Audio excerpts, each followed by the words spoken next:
ഒരിടവേളയ്ക്ക് ശേഷം ശബരിമല സ്വർണ്ണക്കൊള്ളയുമായി ബന്ധപ്പെട്ട വാർത്തകൾ പുറത്തുവരികയാണ്. ശബരിമല സ്വർണ്ണക്കൊള്ള കഴിഞ്ഞ നിയമസഭാ തെരഞ്ഞെടുപ്പിലെ പരാജയത്തിന്റെ ഒരു പ്രധാനപ്പെട്ട കാരണമായി ഇന്ന് CPM തന്നെ വിലയിരുത്തുന്നുണ്ട്.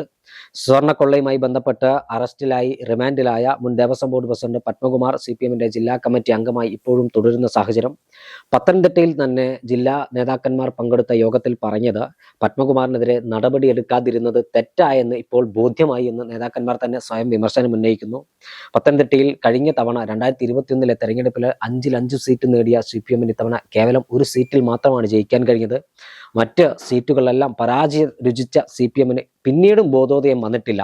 എന്നാൽ പിന്നീട് സംസ്ഥാന സെക്രട്ടേറിയറ്റിലും ജില്ലാ കമ്മിറ്റിയിലൊക്കെ ഈ ശബരിമല സ്വർണ്ണക്കൊള്ള പരാജയത്തിന്റെ ആക്കം കൂട്ടി ഭക്തരായ ജനങ്ങൾ അല്ലെങ്കിൽ ഭക്തസമൂഹം CPMനെ കൈവിട്ടുവെന്ന് ആത്മവിമർശനം ഉന്നയിക്കുമ്പോഴാണ് ഇപ്പോൾ CPM ഒരു നടപടിക്ക് ഒരുങ്ങുന്നതായി ഒരു വാർത്ത പുറത്തു വരുന്നത്. അതായത് മുൻ ദേവസ്വം ബോർഡ് പ്രസിഡന്റും CPMന്റെ പത്തനംതിട്ട ജില്ലാ കമ്മിറ്റി അംഗവുമായ പത്മകുമാറിനെതിരെ നടപടി സ്വീകരിക്കാൻ, അദ്ദേഹത്തെ തരം താഴ്ത്താനോ അല്ലെങ്കിൽ ആ സ്ഥാനത്ത് നിന്ന് നീക്കാനോ ഉള്ള തീരുമാനമാണ് ഉണ്ടാകുന്നതെങ്കിൽ അദ്ദേഹം ചില കാര്യങ്ങൾ വെളിപ്പെടുത്തുമെന്നൊരു ഭയം ഇപ്പോൾ CPMനുണ്ട്. അത്തരത്തിൽ വെളിപ്പെടുത്താനുള്ള ഒരു സാധ്യത കൂടി കാണുന്നുണ്ട്. ആ വെളിപ്പെടുത്തൽ ദേവസ്വം മന്ത്രിമാർ ഉൾപ്പെടെ, നേരത്തെ ദേവസ്വം ബോർഡ് കൈകാര്യം ചെയ്തിരുന്ന മന്ത്രിമാർ ഉൾപ്പെടെയുള്ളവർക്ക് വിരൽ ചൂണ്ടുമെന്ന റിപ്പോർട്ടുകളാണ് പുറത്തു വരുന്നത്. ശബരിമല സ്വർണ്ണക്കൊള്ളയിൽ സമാനതകളില്ലാത്ത പ്രതിരോധമായിരുന്നു സംസ്ഥാന സർക്കാർ തീർക്കേണ്ടി വന്നത്. കാരണം സംസ്ഥാന സർക്കാരിനെതിരെ ഓരോ ദിവസവും പുതിയ പുതിയ വാർത്തകൾ പുറത്തു വരുന്ന പശ്ചാത്തലത്തിൽ CPMന്റെ സഹയാത്രികരായ ആളുകൾ, CPMന്റെ ദേവസ്വം ജീവനക്കാരുടെ സംഘടനാ നേതാക്കന്മാർ, CPM നിയമിച്ച ദേവസ്വം ബോർഡ് അംഗങ്ങൾ തുടങ്ങി നിരവധി ആളുകൾ സംശയ നേരിലും ജയിലിലും പോയ ഒരു സാഹചര്യം ഉണ്ടായിരുന്നു. അപ്പോൾ ഒരു തെരഞ്ഞെടുപ്പ് പരാജയത്തിന്റെ പശ്ചാത്തലത്തിൽ പത്മകുമാറിനെതിരെ നടപടി സ്വീകരിക്കാൻ CPM തയ്യാറായാൽ അത് CPMനകത്ത് വലിയ പൊട്ടിത്തെറിയിലേക്കും അതോടൊപ്പം തന്നെ പല മുൻ മന്ത്രിമാർക്കും കുരുക്കാകുന്ന കാര്യത്തിലേക്ക് നീങ്ങുമെന്ന കാര്യത്തിൽ തർക്കമുണ്ടോ? ഒരു തർക്കവുമില്ല. നമുക്കറിയാം, തെരഞ്ഞെടുപ്പ് സമയത്ത് തദ്ദേശ സ്വയംഭരണ സ്ഥാപനങ്ങളിലേക്ക് നടന്ന തെരഞ്ഞെടുപ്പിലുണ്ടായ വലിയ പരാജയം തന്നെ പറയുന്നുണ്ടായിരുന്നു. ശബരിമല സ്വർണ്ണക്കൊള്ള ഉൾപ്പെടെയുള്ള വിഷയങ്ങൾ അന്നത്തെ സർക്കാരിന് തിരിച്ചടിയായി, അല്ലെങ്കിൽ LDFന് തിരിച്ചടിയായി. എന്നിട്ട് പോലും അന്നും പത്തനംതിട്ട ജില്ലാ കമ്മിറ്റിയിലടക്കം പറഞ്ഞു പത്മകുമാറിനെതിരെ നടപടിയെടുക്കണം. പക്ഷേ സംസ്ഥാന നേതൃത്വം പത്മകുമാറിനെ ചേർത്ത് പിടിക്കുന്ന ഒരു നിലപാടാണ് എടുത്തത്. നിയമസഭാ തെരഞ്ഞെടുപ്പിലും വലിയ പരാജയം ഉണ്ടായി. എന്നിട്ടും പത്മകുമാറിനെതിരെ പ്രത്യേകിച്ച് ഒരു നടപടിയും എടുത്തില്ല. ഇപ്പൊ കഴിഞ്ഞ ദിവസം വലിയ മാറ്റങ്ങൾ CPMന്റെ അകത്തുണ്ടായാലേ CPMന് മുന്നോട്ട് പോകാനാകൂ, വലിയ വിമർശനങ്ങൾ ഉണ്ടാകുന്നതിന്റെ അടിസ്ഥാനത്തിലാണ് ഇപ്പോൾ നിലവിൽ പത്മകുമാറിനെതിരെ ഒരു നടപടി എടുത്താലോ എന്നൊരു ആലോചന നടക്കുന്നത്. പക്ഷെ അതും നടക്കാനുള്ള സാധ്യതയില്ല. പത്മകുമാറിനെതിരെ അങ്ങനെ ഒരു നടപടി ഉണ്ടാവുകയാണെങ്കിൽ തന്റെ മനസ്സിലുള്ള എല്ലാ കാര്യവും പത്മകുമാർ പറയും. അങ്ങനെയാണെങ്കിൽ മുൻ ദേവസ്വം ബോർഡ് മന്ത്രിമാർ കടകംപള്ളി സുരേന്ദ്രൻ അടക്കമുള്ളവർ പെടുമോ എന്നൊരു ചോദ്യമുണ്ട്.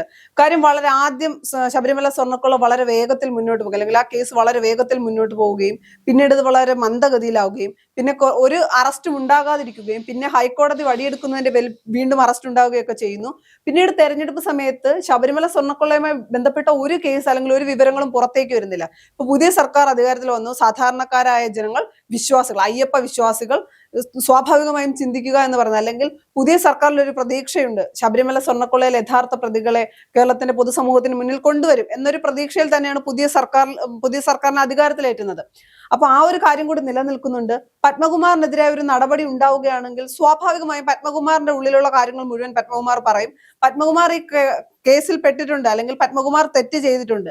അങ്ങനെയാണെങ്കിൽ അതിന് ആരൊക്കെ തന്നെ സഹായിച്ചിട്ടുണ്ട്, ഇതിന്റെ പിന്നിൽ ആരായിരുന്നു, ആദ്യം മുതലേ പറയുന്നതാണ്. ശബരിമല സ്വർണ്ണക്കൊള്ളയിലെ യഥാർത്ഥ പ്രതിയെ ഇന്നും കേരളത്തിന്റെ പൊതുസമൂഹത്തിന് മുന്നിൽ എത്തില്ല, അല്ലെങ്കിൽ യഥാർത്ഥ പ്രതിയെ കണ്ടെത്താൻ ഇന്നും കഴിഞ്ഞിട്ടില്ല. യഥാർത്ഥ പ്രതി പിന്നിൽ തന്നെയാണ്, അല്ലെങ്കിൽ ആ നേതാവ് അല്ലെങ്കിൽ ആ പറയുന്ന ഉന്നതൻ ഇന്നും പിന്നിൽ തന്നെയാണ്. ആ ഉന്നതനെ പുറത്തേക്ക് കൊണ്ടുവരാൻ കഴിഞ്ഞിട്ടില്ല. പല ആളുകളെ അറസ്റ്റ് ചെയ്തു, അവരെല്ലാം ജാമ്യത്തിൽ പോകുന്ന സ്ഥിതിയൊക്കെയാണല്ലോ. അപ്പൊ പത്മകുമാറിനെതിരെ ഒരു നടപടി CPM എടുക്കുകയാണെങ്കിൽ, അല്ലെങ്കിൽ പത്മകുമാറിനെ പാർട്ടിയിൽ നിന്ന് പുറത്താക്കുന്ന ഒരു നിലപാട് എടുക്കുകയാണെങ്കിൽ, പത്മകുമാറിനെ ഇന്നും ചേർത്ത് നിർത്തിയിരിക്കുന്നത് കൊണ്ട് മാത്രമാണ് പത്മകുമാർ നേതാക്കളുടെ പേരുകൾ പറയാത്തത്. പത്മകുമാറിനെ പുറത്താക്കിയാൽ യാതൊരു സംശയവും വേണ്ട, പല ഉന്നതരും കുടുങ്ങും, പലരുടെയും പേരുകൾ പറയും. മുൻ ദേവസ്വം ബോർഡ് മന്ത്രിമാർ അടക്കമുള്ളവർ പെടുമെന്നുള്ള കാര്യത്തിൽ യാതൊരു സംശയവുമില്ല. അങ്ങനെ ഒരു സാഹചര്യത്തിലേക്ക് എത്താൻ CPM തുനിയുമോ എന്നൊരു ചോദ്യമുണ്ട്. കാര്യം CPMന് 100 ആവർത്തി ചിന്തിച്ചിട്ട് മാത്രമേ പത്മകുമാറിന്റെ വിഷയത്തിൽ ഒരു നിലപാട് എടുക്കാനാകൂ.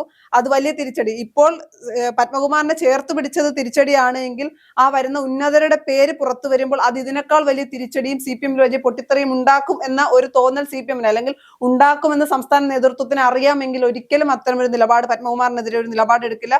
പക്ഷെ പുതിയ സർക്കാർ ശബരിമല സ്വർണ്ണക്കൊള്ള കേസുമായി മുന്നോട്ട് പോവുകയാണ് എങ്കിൽ സ്വാഭാവികമായും പല ഉന്നതരും അറസ്റ്റിലാകാനുള്ള സാധ്യത സാധ്യത ഇപ്പോഴും നിലനിൽക്കുന്നുണ്ട്. അപ്പൊ അത്തരം കാര്യങ്ങൾ പത്മകുമാറിനെ തള്ളുക കൂടി ചെയ്യുക, CPM പത്മകുമാറിനെ തള്ളുക കൂടി ചെയ്യുകയാണെങ്കിൽ CPM-ന്റെ കാര്യത്തിൽ അല്ലെങ്കിൽ ഉന്നതരായ പലരുടെ കാര്യത്തിൽ ഒരു തീരുമാനമാകും എന്നുള്ള കാര്യത്തിൽ യാതൊരു സംശയവുമില്ല. തീർച്ചയായും CPM ചെകുത്താന്റെയും കടലിന്റെയും നടുക്കാണ് എന്ന കാര്യത്തിൽ ഒരു തർക്കവുമില്ല. കാരണം നേരത്തെ പത്മകുമാറിനെതിരെ നടപടി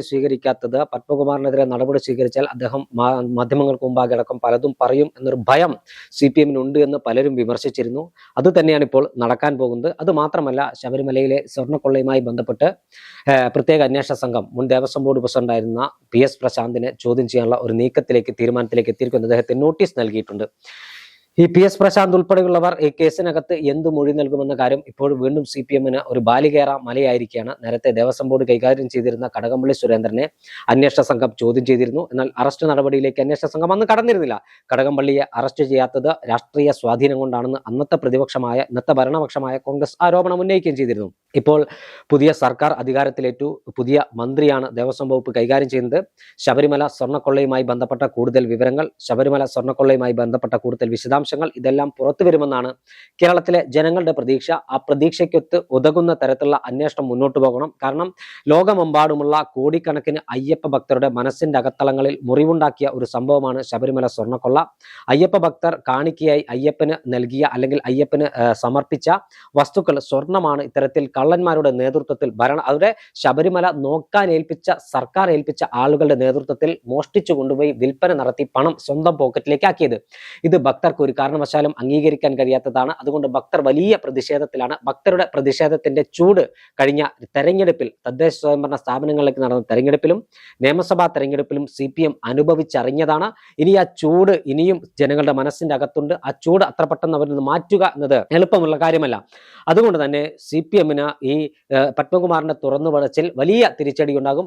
അത്തരത്തിൽ തുറന്നു പറച്ചിലിന് ഉതകുന്ന വിധത്തിൽ പത്മകുമാറിനെതിരെ ഒരു നടപടി ഉണ്ടാകുമോ എന്നത് നമുക്ക് വരും ദിവസങ്ങൾ അറിയാൻ സാധിക്കും. എന്തായാലും പത്മകുമാറിനെതിരെ നടപടി വേണമെന്ന ആവശ്യത്തിൽ ഉറച്ചു നിൽക്കുകയാണ് കണ്ണൂർ ജില്ലയിലെ ഒരു വിഭാഗം. ശബരിമല സ്വർണ്ണക്കൊള്ളയുമായി ബന്ധപ്പെട്ട ഇനിയും കൂടുതൽ വിശദാംശങ്ങൾ പുറത്തു വരട്ടെ. അയ്യപ്പന്റെ സ്വർണം കട്ടവർ ആരായാലും, അത് X or Y ആരായാലും അവരെല്ലാം നിയമത്തിന്റെ മുന്നിൽ വരട്ടെ. കേരളീയ പൊതുസമൂഹത്തിന് മുന്നിൽ അവരെ തുറന്നു കാണിക്കുന്ന തരത്തിലേക്ക് കാര്യങ്ങൾ നീങ്ങട്ടെ. ശബരിമലയുമായി ബന്ധപ്പെട്ട കേരളം കണ്ട ഏറ്റവും വലിയ ക്ഷേത്ര കുംഭകോണമാണ് അരങ്ങേറിയത്. ആ ക്ഷേത്ര കുംഭകോണത്തിൽ കോടിക്കണക്കിന് രൂപയുടെ സ്വർണമാണ് ഇത്തരത്തിൽ ഉദ്യോഗസ്ഥരും അതോടൊപ്പം തന്നെ ഭരണസമിതിക്ക് നേതൃത്വം നൽകിയ ആളുകളും CPM-ന്റെ നേതാക്കന്മാരും തങ്ങളുടെ കീശയിലേക്ക് ആക്കി മാറ്റിയത്. ഞാൻ നേരത്തെ പറഞ്ഞതുപോലെ ലോകമെമ്പാടുമുള്ള അയ്യപ്പ ഭക്തർ തങ്ങളുടെ സങ്കടങ്ങളും ദുഃഖങ്ങളും ദുരിതങ്ങളും അയ്യപ്പന്റെ മുന്നിൽ വന്ന് കണ്ണീരോടുകൂടി തൊഴുതു പറഞ്ഞ് അതിന് അവർക്ക് സമാധാനം കിട്ടുമ്പോൾ അവർ കാണിക്കയായി വഴിപാടായി അർപ്പിക്കുന്ന ആ സ്വർണമാണ് ഇത്തരത്തിൽ മോഷണം പോയത്.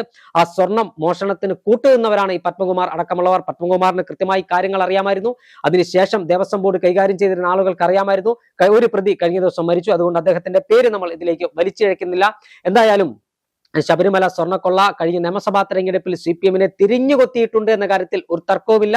ആ തിരിഞ്ഞുകൊത്തിയതിൽ നിന്നും പാഠം ഉൾക്കൊണ്ട് ഇനിയെങ്കിലും ഭക്തരുടെ കണ്ണിൽ പൊടിയുള്ള നടപടികളാണ് CPM സ്വീകരിക്കാൻ പോകുന്നെങ്കിൽ, ഞാൻ പറഞ്ഞതുപോലെ CPM ചെകുത്താന്റെയും കടലിന്റെയും നടുക്കാണ്. പത്മകുമാറിനെതിരെ നടപടിയുണ്ടായാൽ പത്മകുമാർ എന്താണ് പറയുന്നതെന്നറിയാൻ ആകാംക്ഷയോടുള്ള കാത്തിരിപ്പിലാണ് കേരളത്തിലെ ജനങ്ങൾ.